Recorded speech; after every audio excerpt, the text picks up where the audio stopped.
விவசாய நண்பர்கள் அனைவருக்கும் வணக்கம். நான் உங்கள் நரேன். இந்த வீடியோவில் நம்ம என்ன பார்க்க போகிறோம்னா, நீங்கள் ஹெட்டிங்லேயே பார்த்துருப்பீங்க. நிறைய பேர் நம்ம போட்ட வீடியோஸில் கமெண்ட்டில் கேட்டிருந்தீங்க, எவ்வளவு காஸ்ட் ஆச்சு, அதாவது நம்மளோட இந்த பயோஃபென்சிங் கிழுவை வேலி போட்டதுக்கு எவ்வளோ காஸ்ட் ஆச்சு, பலவிதை பயிர் பண்ணதுக்கு எவ்வளோ காஸ்ட் ஆச்சுன்றதெல்லாம் கேட்டிருந்தீங்க. அது எல்லாருக்கும் நம்ம கமெண்ட்டில் சொல்லலாம், பட் அது அப்ராக்சிமேட் காஸ்ட் தான் சொல்ல முடியும். அது கரெக்டாக இருக்காது. அதனால் ஒரு சின்னதாக ஒரு எக்ஸ்பிளைன் பண்ணி உங்களுக்கு சொல்லிடலாம் அப்படின்றதுக்காக தான் இந்த வீடியோ. யாராருக்கு தேவையோ கண்டிப்பாக கொஞ்சம் முழுசாக பாருங்கள். ஸோ ஃபஸ்ட்டு நம்மளோட கிழுவை குச்சி பற்றி பார்த்துருவோம். கிழுவை வேலி நம்மளோட லேண்ட் ஒரு 3/4 ஏக்கருக்கு நம்ம ஒரு 4000 குச்சி ஆர்டர் பண்ணியிருந்தோம். இது எங்கே ஆர்டர் பண்ண என்னன்றதை இந்த வீடியோவில் உங்களுக்கு காண்டாக்ட் தரேன். இதுவுமே நான் யூடியூப்பில் பார்த்து அவங்கக்கிட்ட விலை விசாரித்து அதுக்கப்புறம் தான் நம்ம ஆர்டர் பண்ணியிருந்தோம். இது லால்குடியில் ஒருத்தர்கிட்டேருந்து நம்ம ஆர்டர் பண்ணியிருந்தோம். ஸோ அவர் அவரோட காண்டாக்ட் உங்களுக்கு தரேன். நீங்கள் அவர்கிட்ட பேசலாம், என்னோடய பேர் சொல்லியே பேசலாம். சென்னையில் இது மாதிரி வாங்கியிருந்தாங்க, ஜூன் மாதம் வாங்கியிருந்தேன்ற மாதிரி நீங்கள் ரெஃபர் பண்ணலாம். 4000 குச்சி, ஒரு குச்சி 10 ரூபாய்க்கு கொடுத்துருந்தாரு. ஸோ குச்சி ப்ளஸ் அதுக்கு கிட்டி பிடிக்கிறது. நீங்கள் இப்போ பின்னாடி பார்த்தீங்கன்னா தெரியும், இந்த கிட்டி மாதிரி பிடிச்சிருப்பாங்க. இது பாக்கு மட், சில இடத்துல பாக்கு மட்டை கொடுக்க மாட்டாங்க, இது கொடுப்பாங்க, அது பேர் என்னது, தைல மரம் கொடுப்பாங்க. இது பாக்கு மட்டை கொடுத்துருந்தாரு. ஸோ இதெல்லாம் சேர்த்து காஸ்ட் பார்த்திங்கன்னா உங்களுக்கு 4000 குச்சினா 4000 குச்சி உங்களுக்கு எக்ஸாக்டாக கொடுக்க மாட்டாங்க. கொஞ்சம் எக்ஸ்ட்ராவே நீங்கள் கேட்டிங்கன்னா எக்ஸ்ட்ரா கொடுப்பாரு. ஒரு 100 குச்சி மேலே எக்ஸ்ட்ராவே கொடுப்பாரு. எனக்கு அப்படி தான் கொடுத்துருந்தாங்க. ப்ளஸ் அந்த கிட்டி இதெல்லாம் சேர்த்து ஒரு அது அப்புறம் ப்ளஸ் டிரான்ஸ்போர்ட். ஸோ முக்கியமான டிரான்ஸ்போர்ட் தான் உங்களுக்கு ஒரு மேஜர் ரோல் ப்ளே பண்ணுறது. ஏன்னா நீங்கள் எந்த இடத்துலேருந்து ஆர்டர் பண்ணுறீங்கன்ற ஒரு விஷயம் இருக்குது. இப்போ நான் சென்னையில் ஆர்டர் பண்ணுறேன்றதுனால எனக்கு ஒன் வே ஒரு 350 to 360 கிலோமீட்டர்ஸ் இருக்குது. அந்த இடத்துலேருந்து நம்ம சென்னையில் நம்ம எடுத்துகிட்டு வர்றது. ஏன்னா சென்னையில் கும்மிடிப்பூண்டி ஆந்திராவோட பார்டரில் இருக்கோம் நம்ம. அது கொண்டு வர்றதுக்கு உங்களுக்கு ஒரு 24,000 ரூபாய் ஆச்சு, அந்த காஸ்ட்டு மட்டுமே, டிரான்ஸ்போர்ட் காஸ்ட் மட்டுமே. ஸோ மொத்தமாக எனக்கு ஒரு 78 ரூபா கிட்ட வந்தது. 78,000 ஆச்சு. ஸோ இதில் என்னென்ன வரும்னா, உங்களுக்கு குச்சி, அப்புறம் கிட்டி, அப்புறம் டிரான்ஸ்போர்ட், இந்த 3 சேர்த்து உங்களுக்கு 78 ரூபா கிட்ட ஆச்சு எனக்கு. அதுக்கப்புறம் அடுத்து வேலை என்னென்னு பார்த்தீங்கன்னா, உங்களுக்கு ட்ரென்ச் எடுக்கிறது. ட்ரென்ச் எடுக்கிறது உங்களுடைய தனிப்பட்ட விருப்பம். அது உங்களுடைய மண்ணை பொறுத்தது. கையிலேயே நோண்டி எங்களோட இடத்துல கையிலேயே நோண்டி வைக்க முடியும் அப்படின்னா நீங்கள் ட்ரென்ச் எடுக்க தேவையில்லை. நீங்கள் கையிலேயே நோண்டி வச்சிடலாம். இப்போது நானுமே எங்கள் கையிலேயே நோண்டி வச்சுருக்கலாம். அதுக்கப்புறம் தான் தெரிஞ்சுது எனக்கு. ஏன்னா இந்த மண் லூஸான மண், கையிலேயே எடுத்துருக்கலாம். நம்ம கூலி ஆளுங்களை வச்சு அவங்க ஒருத்தர் நோண்ட அப்படியே பின்னாடி வச்சுட்டே போயிருக்கலாம். பட் நம்ம ஜேசிபியை கூப்பிட்டு ட்ரென்ச் எடுத்தோம். அவங்க அட்வைஸ் பண்ணது ஒரு அடி பக்கெட் வச்சு ட்ரென்ச் எடுங்க.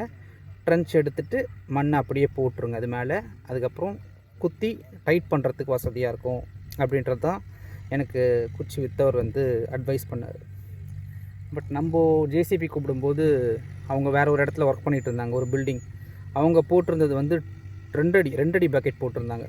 அதை அவங்க போய் மாற்றி எடுத்துகிட்டு வர்றதுக்கு டிலே ஆனதுனால, சரி அந்த 2 அடியிலே எடுங்க பரவாயில்ல. ஏன்னா 2 அடி நம்ம எப்படி இருந்தாலும் இந்த பார்டர் ஃபுல்லாகவே ஒரு ட்ரென்ச் எடுக்கலான்னு பிளான் வச்சுருந்தோம். ஏன்னா நம்மளோட தண்ணி சேவ் ஆகிறதுக்கு அதுவுமே யூஸ்ஃபுல்லாக இருக்கனால ஃபுல்லாக 2 ஃபீட் போட்டு எடுத்து என்ன பண்ணான்னா தப்பு. நாங்கள் அது சொல்லலை, எங்கள் மேலே தான் மிஸ்டேக். மண்ணை வாரி பக்கத்தில் போட்டோம். மண்ணை பக்கத்தில் போட்டதுனால, இந்த மாதிரி ஃபுல்லாக போட்டதுனால, நாங்கள் இருக்கிற வரைக்கும் கொஞ்சம் பக்கத்தில் போட்டாங்க. நாங்கள் கவனிக்காமல் எங்களுக்கு குச்சி நடுவில் வந்துருச்சு. இது காலையில் ஆரம்பிச்சுது. ஒரு 11 o'clock ஜேசிபியோட ஒர்க் ஆரம்பிக்கும்போது எங்களுக்கு குச்சியிலோட லாரி லோடு வரும்போது ஒரு 2 o'clock நினைக்கிறேன். அந்த டைமில் நாங்கள் அதில் கான்சன்ட்ரேட் பண்ணதுனால பாதி கரெக்டாக இருந்தது, பாதி மண்ணை வாரி தூரமாக போட்டாங்க. அந்த மண்ணை எடுத்து தூரமாக போட்டாங்க. இது எங்கே உங்களுக்கு பிரச்சனை ஆகும்னா, உங்களுக்கு ஒர்க் பண்ணும்போது ஒர்க்கோட டைம் அதிகமாகும். ஒரு நாளில் முடிகிற வேண்டிய வேலை உங்களுக்கு அடுத்த நாள் எக்ஸ்டெண்ட் ஆகி ஒரு ஹாஃப் டே இல்லை ஃபுல் டே ஆகும். இது நம்மளோட ஆளுங்களை பொறுத்து. ஏன்னா மண் இப்போ ஒரு குச்சியை நட்டுட்டு டக்குன்னு பக்கத்தில் மண் இருந்ததுன்னா வாரி போட்டால் உங்களுக்கு ஈஸியாக இருக்கும். 2 பேர் குச்சி வைக்கிறதுக்கு ஒருத்தர் 2 பேர் மண்ணை வாரி வாரி போடுறதுக்கு வசதியாக இருக்கும். மண் தூரமாக இருந்ததுனால இது வந்து டைம் ஆகும் எடுத்து போடுறதுன்றது. அது ஒரு டைம் கன்சப்ஷன் ஆகும் கண்டிப்பாக. அது அவங்களுக்கு வந்து டயர்டும் ஆகும். இது ஒரு பிரச்சனை இருந்தது. இது வந்து நீங்கள் ஜேசிபியில் எடுக்கிறீங்கன்னா இதை வந்து நீங்கள் வந்து கேர்ஃபுல்லாக பார்த்துங்க. ஜேசிபியில் மண் எடுத்துகிட்டு அங்கேயே போட்டுருங்க, அந்த இடத்துலையே போட்டுங்க. ஸோ மண் லூஸாக இருக்கும், குச்சி நீங்கள் உடனே பின்னாடியே வச்சுட்டு வரத்துக்கும் வசதியாக இருக்கும். இது பாயிண்ட் நம்பர் 1. அப்புறம் வந்து இந்த ஜேசிபி வந்து இங்கே 3 hours மினிமம். அதுக்கு வந்து 3500 சம்திங் ப்ளஸ் பேட்டா 200 300 சம்திங். பட் நமக்கு வந்து டோட்டலாக எடுத்து முடிக்கிறதுக்கு ஒரு 5000 கிட்ட ஆச்சு. 5500 பேட்டாலாம் டிரைவர் பேட்டாலாம் சேர்த்து 5500 கிட்ட ஆச்சு. ஸோ 78,000 ப்ளஸ் பேட்டா ஜேசிபியோட காஸ்ட். அதுக்கப்புறம் என்னென்னா வந்து இங்கே தண்ணி இல்லை சுத்தமாக. இது ஒரு பேர் லேண்ட், தண்ணி யாருமே இங்கே போர் போடல, பக்கத்தில் எங்கேயுமே தண்ணி இல்லை. ஸோ தண்ணி நம்மளுக்கு தேவைன்றதுனால ஒரு 6000 லிட்டர்ஸ் தண்ணி டேங்க் இருக்குது பார்த்தீங்களா, அது சொல்லியிருந்தோம். அது வந்து 1800 கொடுத்தாங்க. அது வந்து ஒரு நாளைக்கு ஃபுல் டே வந்து நிற்க வச்சுட்டு போயிட்டாங்க, நம்மளுக்கு வந்து நம்ம யூஸ் பண்ணிக்கலான்ட்டு.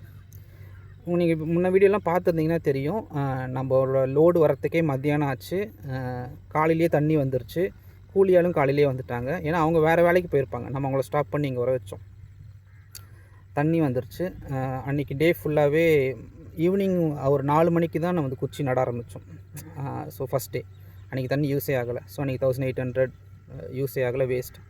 ஸோ அடுத்த நாள் அடுத்த நாளும் நின்றுச்சு வண்டி. அடுத்த நாள் தான் ஓரளவுக்கு மேக்ஸிமம் நாங்கள் நட ஆரம்பித்தோம். நட்டு ஒரு 85% முடிச்சிட்டோம். அன்றைக்கி ஈவினிங் தான் தண்ணியை வந்து ஃபுல்லாக அந்த பார்டர்ஸ் ஃபுல்லாக வந்து டிராக்டரை வச்சு ஓட்டி இருக்கிற தண்ணியெல்லாம் விட்டு காலி பண்ணோம். ஸோ அன்றைக்கி ஒரு நாள் அவர்கிட்ட டிஸ்கவுண்ட் மாதிரிலாம் கேட்டு, சும்மா தான் நின்றுச்சு அப்படிலாம் கேட்டு ஒரு 1500 இன்னும் சம்திங் ஒத்துக்கிட்டார். ஸோ இது ஒரு காஸ்ட் உங்களுக்கு, சரிங்களா. தண்ணி ஆல்ரெடி உங்களுக்கு இருக்குன்னா ஒன்றும் பிரச்சனை இல்லை. தண்ணி இல்லை அப்படின்னா என்னைக்கு முடிக்கிறீங்களோ அப்போ தண்ணி சொல்லுங்கள். ஆனால் முன்னாடி பேசி வச்சுங்க, டைமிங் வந்து அன்றைக்கி சொல்லுங்கள். அப்போ வந்து தண்ணியை ஊற்றிட்டு போயிட்டே இருக்க மாதிரி வச்சுங்க. ஸோ அதில் நீங்கள் உங்களோட மணி சேவ் பண்ணலாம். 1 இது வந்து பாயிண்ட் நம்பர் 2. அப்புறம் 3 வந்து முக்கியமாக வந்து லேபர்ஸ், கூலி ஆட்கள். நீங்கள் வந்து உங்களோட லோக்கல்ஸில் இருக்கவங்களையே கூப்பிட்டு வச்சுங்க. உங்கள் ஊர்லேயே கிழுவு குச்சி நடுறவங்க இருந்தாங்கன்னா வெல் அண்ட் குட், ஒன்றுமே பிரச்சனை இல்லை. இங்கே அதை பற்றி யாருக்குமே எதுவுமே தெரியாது. அவங்க இதுக்கு முன்னாடி ப்ராக்டிஸும் இல்லை. இங்கே இருக்கவங்க எல்லாருமே நார்மலாக விவசாயம் பண்ணுறவங்க கிளிஞ்சல் எடுப்பாங்க. ஏன்னா இங்கே பக்கத்தில் ஆறு இருக்கிறதுனால கிளிஞ்சல் உள்ளே முங்கி கிளிஞ்சல் எடுத்து ஃபேக்ட்ரி கொடுப்பாங்க. இதுதான் அவங்களோட மேஜர் ஒர்க்.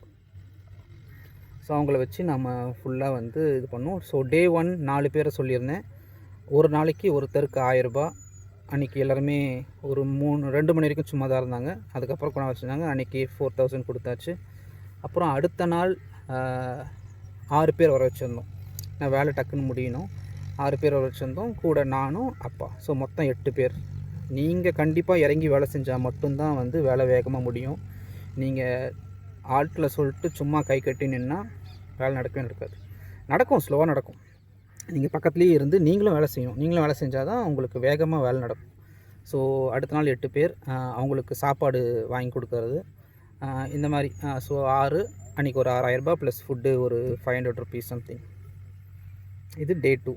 டே 3 குச்சி நடுறது மட்டும் இல்லாமல் இந்த கிட்டியும் சைடில் பிடிக்கணும். ஸோ 4 பேர் நடுறது, மீதி 2 பேர் ஒரு 3 பேர் வந்து கிட்டி பிடிச்சிட்டே இருப்பாங்க. ஸோ செகண்ட் டேலேருந்து இந்த வேலை நடந்தது. ஸோ தேர்ட் டேவும் அதே மாதிரி இன்னொரு 6, இன்னொரு 2 பேர், நாங்கள் 2 பேர், மொத்தம் 8 பேர். ஸோ அன்றைக்கி ஒரு 6000 ரூபா. ஸோ 12 ஒரு 4 18 ரூபா, 18,000 ரூபா கூலி மட்டும் ஆச்சு, அலாங் வித் ஃபுட்டு. ஸோ மொத்தமாக ரவுண்டாக ஒரு 20 ரூபா வச்சுங்க. 20 ரூபா கிட்ட ஆயிருக்கும். அவங்களுக்கு கூல் ட்ரிங்க்ஸ் வாங்கி கொடுப்போம், அவங்களுக்கு ஜூஸ் அது மாதிரிலாம். அது சைடில் நிறைய அடாக்காக போகும், அது நம்ம கணக்கு பண்ண முடியாது. ஸோ மொத்தமாக கூலி ஒரு 20 ரூபா. ஸோ பார்த்திங்கன்னா வந்து 78 20, அதுவே உங்களுக்கு வந்து 70 90 96 வந்துருச்சா. ஜேசிபி ஒரு 5, 1,01,000 ரூபா வந்துருச்சா. அப்புறம் வேப்பம் புண்ணாக்கு ஒரு மூட்டை, அது ஒரு 1500 ரூபா. அது வந்து நோண்டிட்டு ஃபுல்லாக போட்டோம், அது ஒரு 1500 ரூபா. தண்ணி ஒரு எவ்வளோ சொல்லியிருந்தேன், தண்ணி ஒரு 3300 ரூபா. ஸோ ஆல்மோஸ்ட் உங்களுக்கு டோட்டலாக பார்த்திங்கன்னா எனக்கு ஆனது 1,06,000 எக்ஸாக்டாக. எனக்கு இந்த 3/4 ஏக்கருக்கு 4000 குச்சி நடுறதுக்கு இன்னுமே ஒரு 6 பண்டில் இன்னும் பிரிக்காமல் அப்படியே இருக்குது. அது சும்மா மண்ணில் குத்தி வச்சுருக்கோம். எதுக்குன்னா இப்போ நல்லா முளைச்சிருச்சு, ஓரளவுக்கு எல்லாமே துளுத்துருச்சு. எங்கெங்கெல்லாம் ஆடு நுழையுதோ அந்த இடத்துலலாம் வந்து அதுக்கப்புறம் வந்து இப்போ டைம் இல்லை சுத்தமாக, வந்து கேப்பில் வந்து நம்ம ஃபில் பண்ணணும். வரப்போகும்போது கொஞ்சம் கொஞ்சம் அப்படி பண்ணுறோம். பட் அது வந்து நம்ம படுக்க வச்சுருந்தோம், பட் நிற்க வைக்க சொல்லியிருந்தாங்க. கமெண்ட்லேயே நிறைய பேர் சொல்லியிருந்தாங்க நிற்க வைங்க அப்படின்ட்டு. ஸோ நிற்க வச்சுருக்கோம். அது ஏன்னா அது கொஞ்சம் உயிரோடு இருக்கும். நம்ம அதுக்கப்புறம் அதை எடுத்து யூஸ் பண்ணிக்கலாம். ஸோ உங்களுக்கு கிலோவேலி பொறுத்த வரைக்கும் எனக்கு 1,06,000 கிட்ட ஆச்சு. எனக்கு ஃபஸ்ட்டு நிறைய பேர் விசாரிக்கும் போதும் எனக்கு எல்லாருமே சொன்னது அந்த இதுதான் 1,00,000.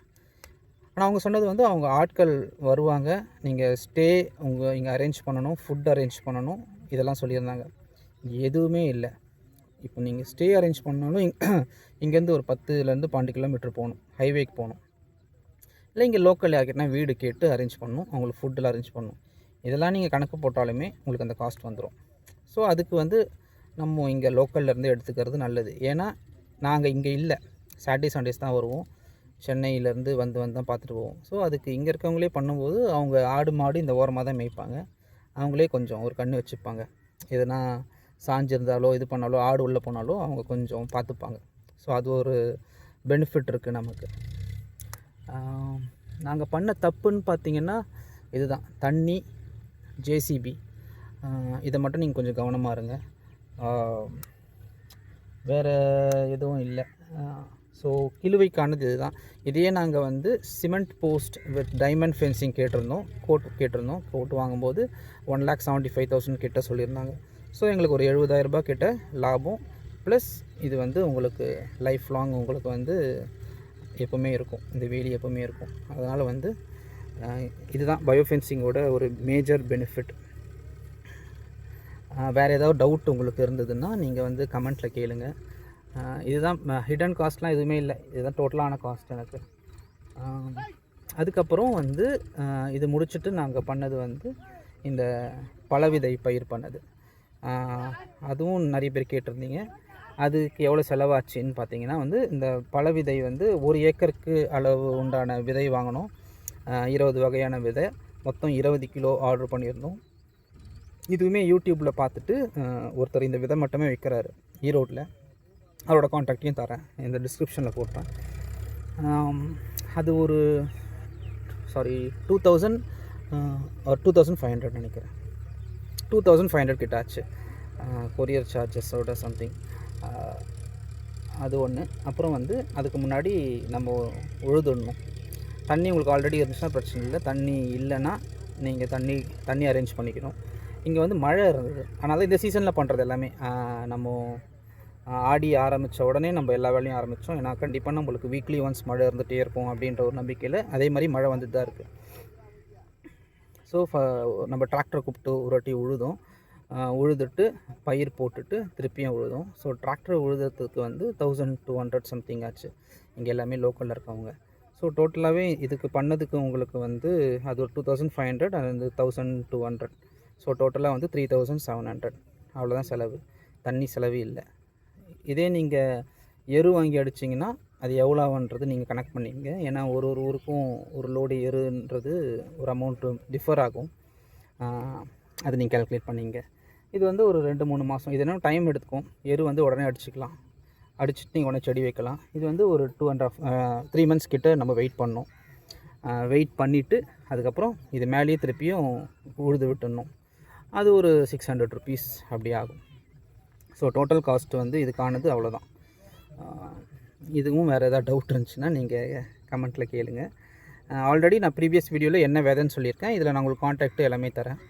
ஏன்னா அந்த வீடியோவில் கொடுத்துருக்கலாம், பட் எல்லாம் பேசிவிட்டு அதுக்கப்புறம் வந்து நம்ம காண்டாக்ட்லாம் தரலாம் அப்படின்ட்டு தான் நான் மைண்டில் வச்சுருந்தேன். பட் நிறைய பேர் அதுக்குள்ளே கேட்க ஆரம்பிச்சிட்டிங்க.